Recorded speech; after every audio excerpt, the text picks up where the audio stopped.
Hi, hello, I'm Sam Harris and I read, review and discuss fantasy and science fiction books, and today I'm here to review for you Where Darkness Gathers, which is the sequel book to the Edan Trilogy by Philip Chase. This is a self-published fantasy book. It's a standalone currently, I think.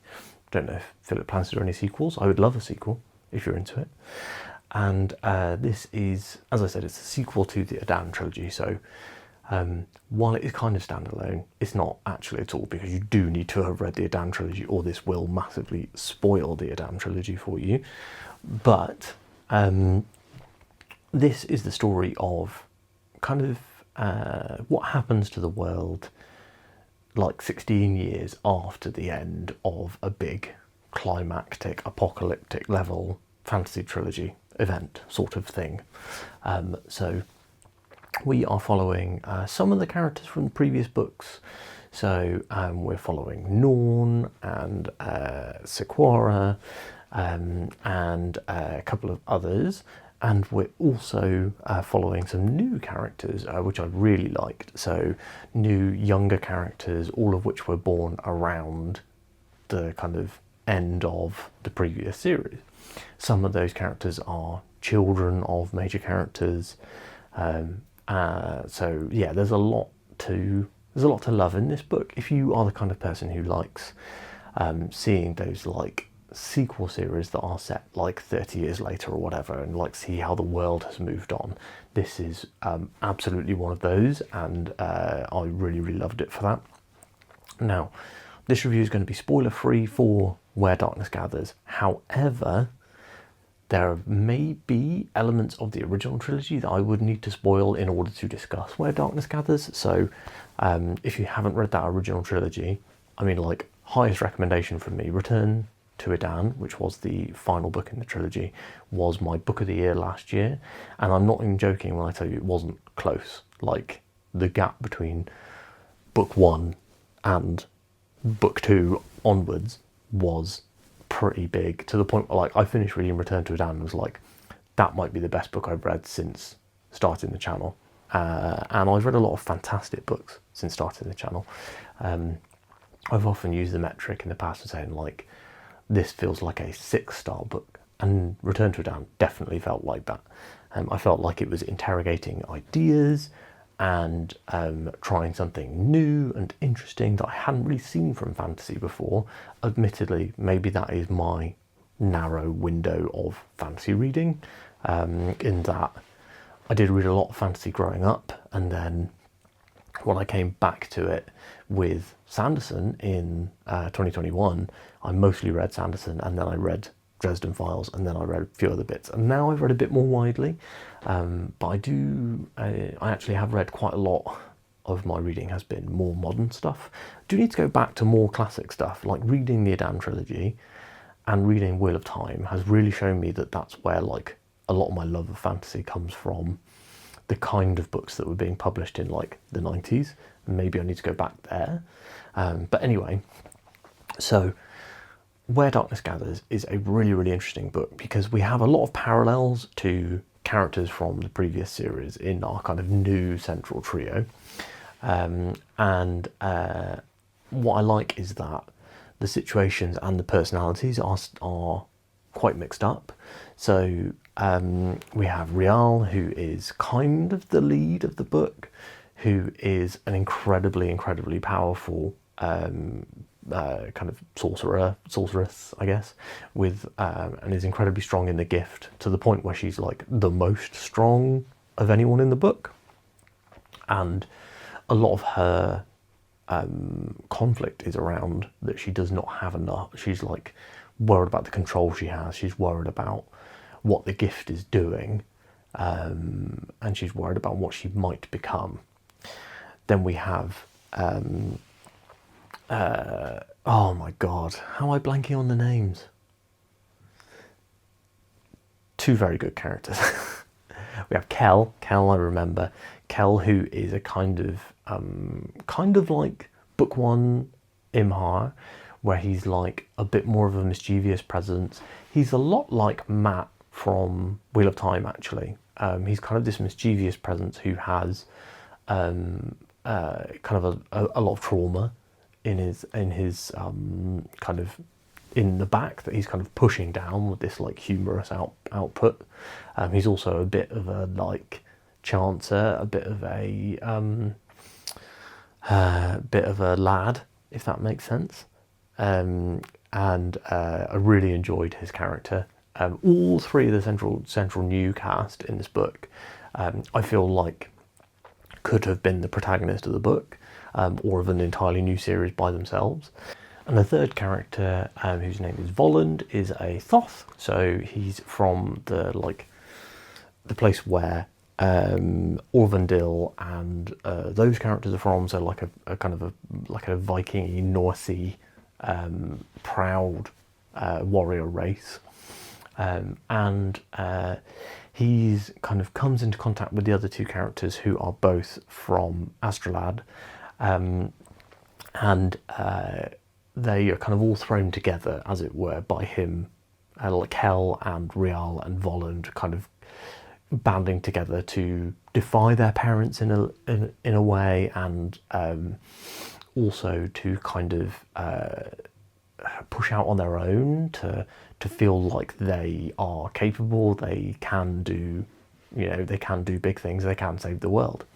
And the big threat at the beginning of the book is that the dragons who were wielded by Bledla in the Edan Trilogy are absolutely laying waste to the Thoth.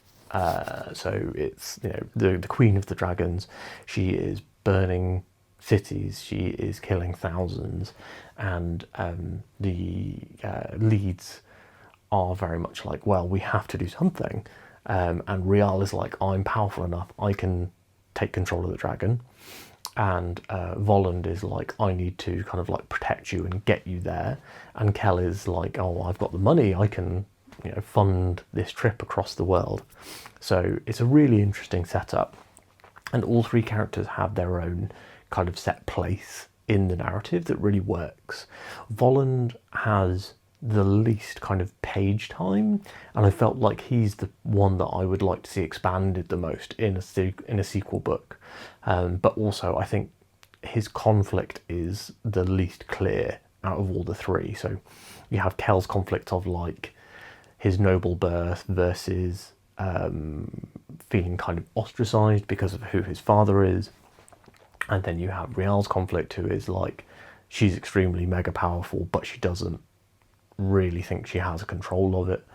And Volund is very much like, he feels I think that from my interpretation is that he feels like he's not a stereotypical Thoth. He's more of a thinker, he's more of an inventor, he's more of a craftsman, and he feels kind of like an outcast. They all feel like outcasts in their way, like Rial being so much more powerful, Kell being of a different parentage, so of not native to Astrolad, and the way that all of these conflicts are slowly built on and revealed, I think works really, really well. And there was a couple of really good emotional moments. Kell reuniting with a character from his past, really good. I've completely gotten off topic on the plot. So the other side of the plot is that Volund's sister has been kidnapped by the Ilache wild men, and so Orvandil is kind of caught between two things. He wants to rescue his daughter, but he also has to protect his people from the dragons. And Rial kind of offers to help with both to Volund. She's like, we'll go to the Thothlands, we'll cross the country, we will take over the dragon. She'll take over the dragon. She'll use the dragon to fight the Ilache, and then she'll convince the dragon to go away. And that's kind of the idea. But then the further and further we go through the book, the more and more her power is getting out of control, and the more things that are happening without her knowledge or permission, as it were. And we also have the kind of leads from the previous books, Quara, Norn and Orvandil kind of like chasing after these youngsters. We get to kind of check in with other characters from the previous trilogy like Bagsack and Edge. Both really enjoyed the time that we got to spend with them. So yeah, overall, if you were a big fan of the Edan trilogy, I think I said before that this book felt really like an epilogue. So if you're like, what I want to know where this world is, what happens, what's going on with the high priest and the religion of the way and all this sort of stuff. All of that is kind of covered here.